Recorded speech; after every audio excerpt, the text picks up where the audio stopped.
My name's Fred McNeil, and you're watching QAC TV7. We have a show called Thank You for Serving. And what we do, we interview veterans from Queen Anne's County, all over the county. There are 3,500 veterans in the county. We've interviewed about 40, so we've got a way to go. Now, today I have one of my favorite people, Jim Brown. Jim, thank you for being with me, okay? Thank you for having me. No reason to be nervous. Just remember this. There's 100 million people watching. We wish. Okay. Jim, besides you being a hero in my wife's, with the relationship you guys have and something you're interested in, let's go back and walk through your steps. Born and raised in Queen Anne's County. Born and raised in Queen Anne's County. Where did you go to elementary school? I went to the old, what we call, the old Graysonville Colored School. Okay, now that's It's a two-room building, old building. Where was it? Located in Graysonville on Old Route 18, where the Graysonville Community Center now presently is now. Oh, okay, with the community. It was an old colored school there before the community center. Now you'd walk, bus. How did you get there? I walked. You walked. Okay, that's probably everybody. So you spent your elementary years in Graysonville, then you came up to Centerville, went to the Kennard I High went School. to South County School. Oh, South County. And then the old Now, what was South County School? I'm not familiar with that. The South County School was the elementary school. Oh, elementary school. Yeah. Okay. Okay, so South County, and then to Kennard. Mm-hmm. Now, was The South County School now is presently where the Head Start is. In okay. Graysonville. Head Start. Okay. I know Jerry Stubbs when she ran that years ago. Okay. Then to Kennard. Now, was Coach Nesbitt there when you went there? Coach Oh, Nesbitt. he was. Yes, he was. Well, first of all, tell everybody what Kennard was, because if a lot of people don't. What do you mean Kennard? What was Kennard? Kennard was an old high school. That's where most of us went when we left South County School. Okay. We went to Kennard. And Kennard was a black high school. So we had. Basically, that's where most of us graduated from. I graduated from that. Now, when you were Kennard, we had Stevensville High School, Centerville High School, Sothersville High School, and Kennard. Is that correct? Kennard. Okay. Now, 9 through 12, or what was Kennard? Yeah. Okay, just like the high school. Yes. Now, since we've asked already, you had Coach Nesbitt. Had Coach Nesbitt. Tell me about Coach Nesbitt and I coached together at Queen Anne's County High School. What was he like at Old Kennard? Mr. Nesbitt was a very, very devoted teacher. He took interest in most of his students, all of his students. Okay. And he taught us not only sports, but ag too, Okay. agriculture. Okay, good. Now, he was the phys ed teacher. Yes. And coached all the sports? Or? Were you a sports guy or theater? Well, did you play sports? I played sports, but not too much. Okay. Now, so Charlie Coach Nesbitt would teach phys ed. Who was? Do you remember some of the other teachers you enjoyed at Kennard? Miss Hollis, what we call Mrs. Matthew. Okay. She was my favorite. Miss Baxter. Oh, she was Miss. Okay, go ahead. Now, what subject was that? Miss Hollis. She taught me home ec. Oh, she was a home ec teacher. Yeah, she was a home I ec didn't know teacher that. too. Okay, and she was a great teacher. She was a great teacher. I think she was an English teacher. Okay, well, when Elaine and I moved here in the late 70s, Mrs. Hollis kind of adopted us and said, this is what you need to know about the community, and helped us out. And she was helping people to the very end of her life. That was her. She was very devoted when it comes to students. He made sure, back in the day, those teachers made sure that we learned. Okay, you learned and you behaved. Yes, Now, very disciplined. Coach John Wright, who's part of our veterans group, told me he always got secondhand books. He got the books the high school didn't want. Is that true? That's correct. I know it's true, but yeah. That is correct. We receive handy-down books from the school, the white school in Centerville. Now, what year did you graduate? I graduated in 1962. Oh, so you graduated before the schools were integrated in '66. Yes. Okay, and a good high school experience. I mean, did you good feelings? Oh, definitely good high school because back there, as I stated, the teachers They made sure that we learned. Okay. Was no playing around. They were they were very You did it the serious. Kennard way, the right way, right? Yes, Which yes. is good. With mannerism and respect Good. Good. Something that we don't back have in a the lot day. of today. Yes, I wish we had. So you graduate. Okay. Now, right in the military, or what did you do after you After graduated? I graduated, I went to Baltimore. Moved to Baltimore. I moved to Baltimore a short period. And then That's quite. I, Now, how was it changed from Centerville, Graysonville to Baltimore? That's a big change, isn't big it? change. But I didn't stay long. Okay. I went to barbering school with a friend named Van Whittington. Right. We traveled every day to Baltimore. From Excuse me, Salisbury Salisbury. to Fountain Barbering School. Okay. Now, where was that? That was in Baltimore. No, in Oh. Salisbury. Oh, I'm sorry. You went the other way. You went east. Okay. And you guys became licensed barbers. And we became licensed master barber. And while I was at the barbering school, I was drafted in the service. Oh, you were drafted. No, I wasn't drafted. Okay. I went to NSA. National Security Agency? Yes. Okay. And I stayed there for 6 months. And this is your civilian act. Uh-huh. Okay. And then I was drafted in the service. Okay. Now I know you can't. What were you doing at NSA? Or can No, you say? we can't talk about that. Too Okay. I'm trying to break the Official Secrets Act. No, I can't Okay. do that. So now you were hired, barber school, NSA. You just wanted to be working for the intelligence community, or what was it? My father-in-law worked at NSA, Okay. and he was the one that got me the job there. Oh, terrific. Okay. Now you were married at that time. You and Phyllis were married? I'm trying to figure out the years here. I got married after I got out of the service. Oh, okay. So you're still single then. Okay. Very good. So you worked for NSA. Enough of that. Then you were drafted. Correct. Now remind everybody, what was the draft? A lot of people young people don't even know what the draft was. What did you get? A letter from Uncle Sam? I received a letter from the draft board from Uncle Sam, yes, to go into the Army. Welcome. And I was stationed at Fort Dix, Oh, New Jersey. and I was trained as a wireman. Okay, let me go back a bit. Okay, so you were working at NSA, and they drafted you out of NSA to go in the military. So you're U.S. Your serial number was U.S. U.S. I joined. I was RA. That was, that's how we were different. You were smarter than I were. You were 2 years. I was 3. Right? You were smart. So you had what was basic like at Fort Dix? This was what, about 63, 64? Oh, 62. Oh, still 62. Okay. What was basic training like? Shock to the system, or no big deal? Or Basic training was hard. Was very difficult. well, people yelling at you, screaming at you, you're double timing it. Well, definitely so, because that's part of the drill sergeant Part to of the make training. sure you're going to do the job right. People don't understand. Strong discipline. Yes, the Smokey Bear hat, Yes. and they would lean into your face, Private Brown. Are that's you right. listening to me, sir? I wouldn't call you sir. Were you listening to me, Private? Okay, so you got through Dix. So where did you go after for advanced individual training after Dix? Sole career. Oh, before that, did they send you to AIT? Oh, advanced training, Yes. AIT, yeah. From Fort Dix, from Fort Dix, I went to Sole Career. Okay. Oh, so they didn't send you to an Army school at all? My training was in Fort Dix. Oh, they kept you. So you had basic there, and okay. What were you trained as? In communication as a wireman, as a field wireman. Okay, now explain to everybody what's a field. A field wireman is a person who go out in the field or climb telephone poles, stringing wire lines. Okay, so you actually you're doing what any phone company doing. That's right. That's correct. And great Campbell's song, "I Am a Wireman for the County," or something like that. I think Yes. that was you. So you trained there. Did you get home either after basic or advanced individual training? After basic, they let me home for about 2 weeks. Oh, you got home too. Okay. Yeah. Was it a shock coming back home, or are you just glad to get away from the military for a while?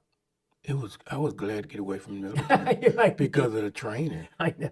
tough training. I think you're like me. The day I was in the Army, I knew I made a mistake. It's like, what have I done? Okay. But let me say one thing. Yes, sir. Go ahead. I enjoyed my service life. Okay. Okay. I definitely was a good enjoyed my experience. service life because I had good troops working with, comrades. Okay. Yeah. So your fellow soldiers got you through. So you're a private. You go through advanced individual training, and then they send you to Korea. Where, right in Seoul, or where were you? So I was in Seoul, Korea, stationed in Seoul, Korea. Well, Seoul was. I was at Tongdushan up north. Oh no, You had it made in that's Seoul. right. We You had it. made. We had it made. Well, tell me about now. What year would this have been? This was about 62. 62, 63, 60, somewhere in there. Like 64. Okay, okay. Well, tell me about Seoul, Korea. I was in Korea in 66, no, 67 and 68. So what was Korea like in 63, 64? During that time, I was stationed. Seoul, Korea is the capital. Yes, correct. Okay. Beautiful city. So outside of Seoul, Korea, where I was stationed, was called Yongsan. Yongsan, yes, I know you. You know where? Okay. Mm-hmm. That's outside of Seoul, Yes, Korea. And I was stationed on a missile site, Oh, that would have been interesting. 3,000 up in the mountains. Oh, you were up in the mountains of In Korea. the mountain, so far up on a deuce and a half truck, very narrow. I drove deuce and a half to some of those missile sites. The road, from here to that wall, maybe if we're lucky, right? Yes, Oh, so you were. Tell me about. Tell me about that was exciting. Okay. It was exciting just to be up in the mountain watching those missiles. Now, did you have the missiles that were always moving and No, we didn't have the mobile type missiles. Okay. They were stationed. Okay, so you had bigger missiles. Yeah. So tell us about that duty. Were you stringing wires for? No, because I left the wireman department. Okay. And then when we went to Seoul, up in the mountain, we just maintained communication. Okay. I was in command. They changed it to communication. Okay. So we had to monitor the missiles. Oh, okay. So you were communicating. Now, how many people up in the at the missile site? Hundreds or 150? Not that many. No, because every day they would send us maybe about 50 of us. Oh, 50 of us. Mm-hmm. Now, did you eat there and sleep there, or did you come down the mountain every day? Every day. We every came day down. up. We came down. Only a few slept there. Okay, so you were in Yongsan, and they drive you up. Is that Yes. correct? Oh, okay. Well, knowing those, when I was in Tongdushan, I used to deliver supplies in deuce and halves, the old slush box. Remember that deuce and half? And some of those Korean roads were a challenge in the 60s. Very, very, Scary. very narrow. Now, did you have kimchi and bulgogi, or did you partake in the Korean? No. Did you ever get into downtown Seoul? Oh, yes. Oh, tell me what was Seoul? But I didn't eat too much soul food, Okay. Korean food. But it wasn't so. Because of my stomach. Yeah. Well, the kimchi would tear you up. Kim said that's on my The leg. smell of the kimchi. Well, what was Seoul like in the early 60s? Was it, I mean, it's a big city, right? It's a big city, huge city. Yes. But it was sort of quiet, really. Did It you was- wear civilian clothes? Or? Oh, yes, of course. Okay. Yeah, of course, you could wear In civilian town. clothes. We was only allowed to go Seoul on weekends. A weekend pass would be in the Seoul. Do you remember something in downtown Seoul called the Bondi Arcade? No. Just take a second.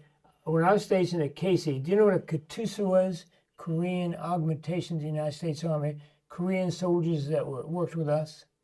Well, I made good friends with a guy named C.K. Park. He took me to Seoul. Jimmy took me to this arcade. It was like a department store. Better or as good as anything in America. You could buy anything. I did my Christmas shopping there. I mean, clothes on one floor, golf clubs on another floor, radios on another. But Seoul was like a major metropolitan area, right? Yes, it was. Yes, something like, I would say something like D.C. D.C., okay. Now, what can we tell on the air? What did GIs do and so on the weekends? That we remember, Phyllis is watching and Elaine's watching. That's why Be I'm careful. going to say only one thing. Like everyone else, we had fun. There you go. Okay, okay. But would you go into Seoul every weekend? Every weekend. Oh, every weekend. Every weekend we had a pass. Now, how did you see where I was? We were so you were in this exotic, faraway place we used to hear about. I got to Seoul on a religious retreat. There was a retreat center in Seoul for GIs. And other than that, I went Christmas shop. But Seoul was like a 2 or 3 hour bus drive, and I didn't get a chance. So you had it made then. You had like being in New York City or DC, right? Oh yeah, I definitely had it made in the service. I enjoyed my Now, service. My service life is part of what I am today when it comes to working with people in the community and doing volunteer stuff. services. Now, how long were you in Korea? I was in Korea for 18 months. Oh, 18 months. Okay. Now, were you discharged when you left Korea, or did you have When I left Korea, yes, I was discharged. Okay, but that was a nice feeling, wasn't it? Well, yes, because I got an early out. Oh, I yeah. extended my time.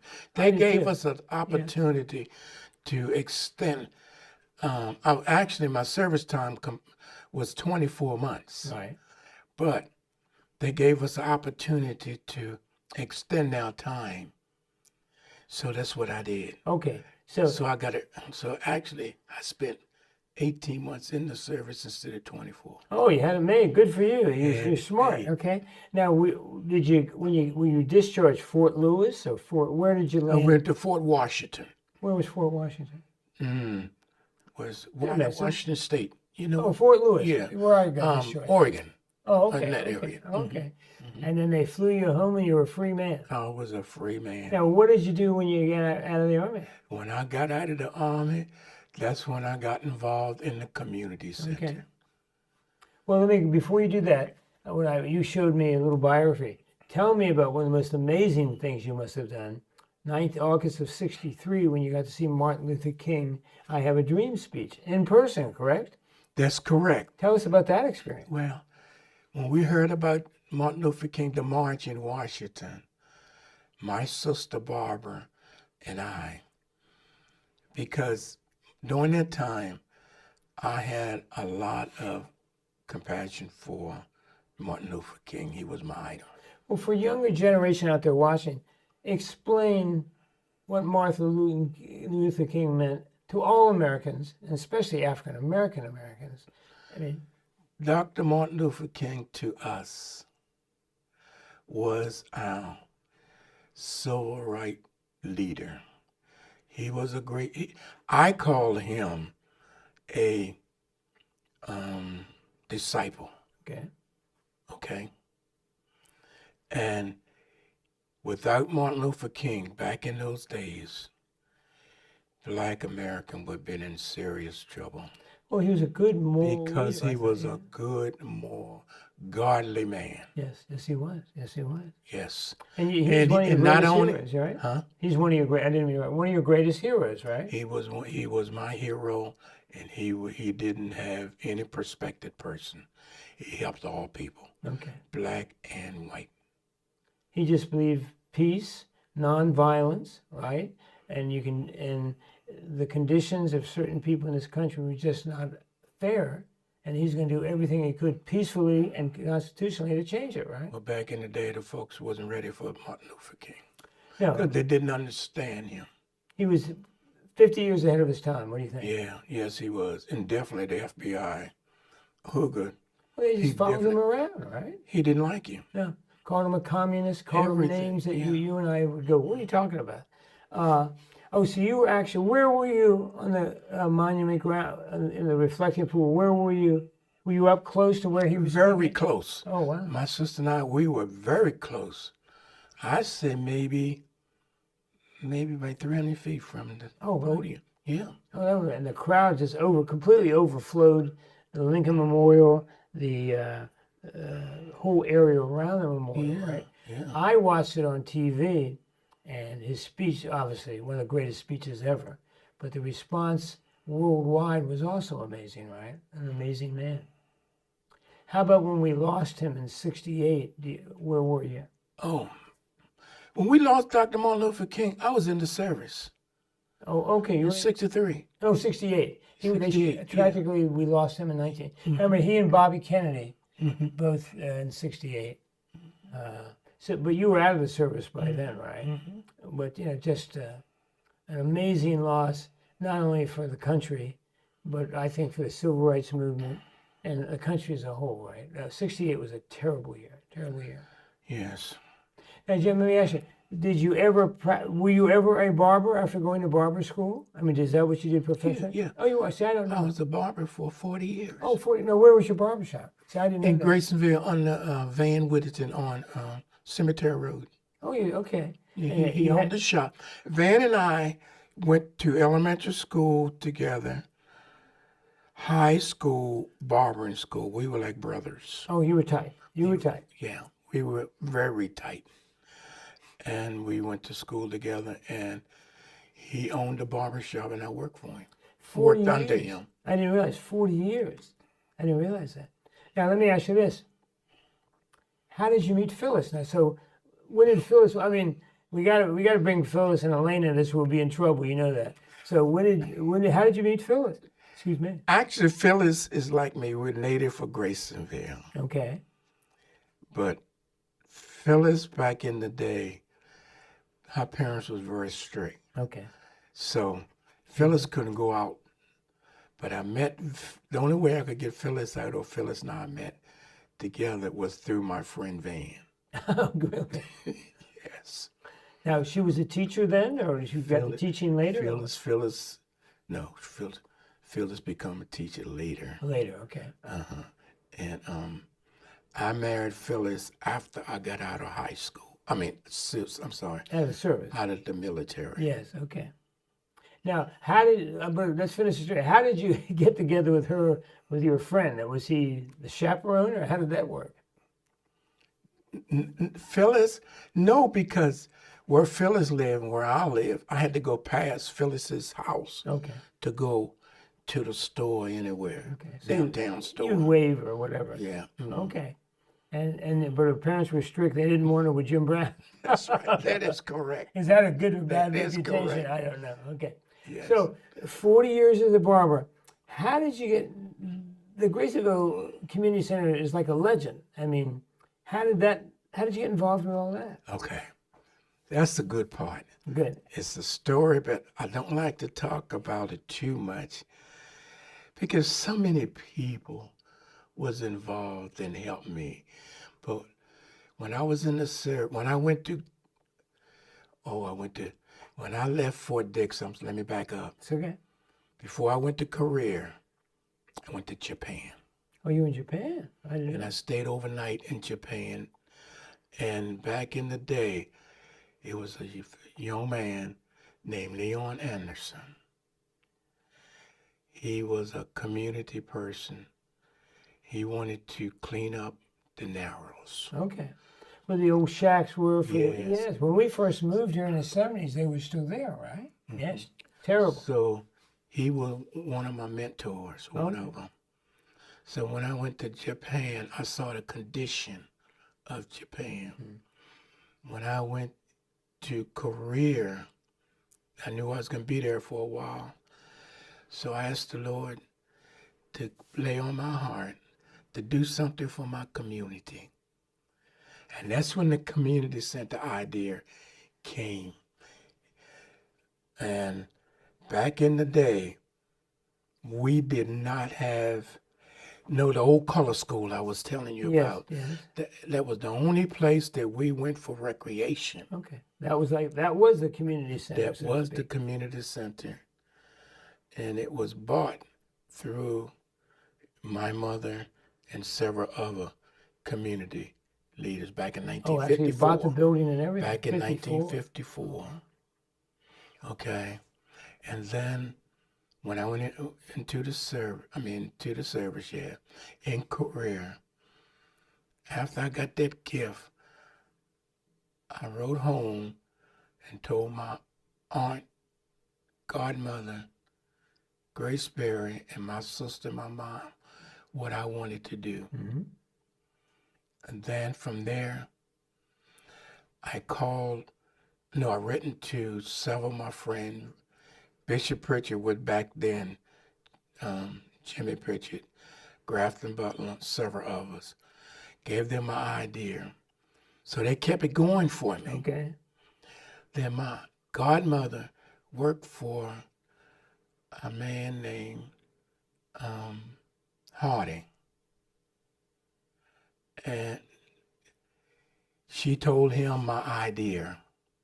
To create this community center. Yes. And he said, I don't know what he's going to do or want to do, but I'm going to give $1,000 to start the project. Oh, wow, good. Great. Okay. Little seed money, yes. Little seed money. But before then, there was another item that I respect, was named Francis Fisher. Now, I taught his well, good. You keep talking about Francis Fisher. Mr. Frank was another mentor to me because he was a self-made man. He was a businessman. He owned a barbershop. Mm-hmm. Andre Fisher. Is that a grandson? No, different. Okay. Francis Fisher Jr. Okay. So he wanted to reconstruct the old color school. Okay. So we had a fundraising, and he kept the project going.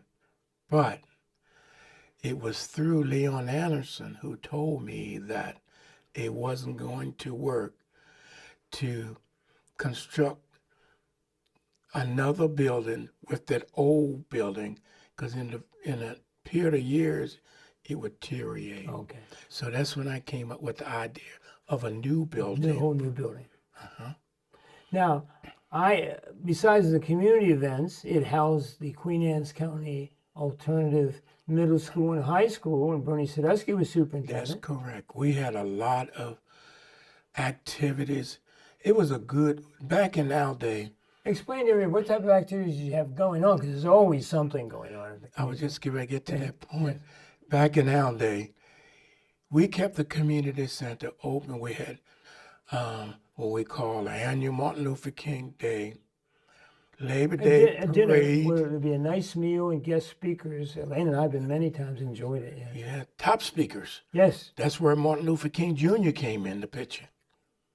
He spoke there. Yes, because when I was at NSA, I worked with an organization called the Black Expression. Okay. So we would invite different speakers.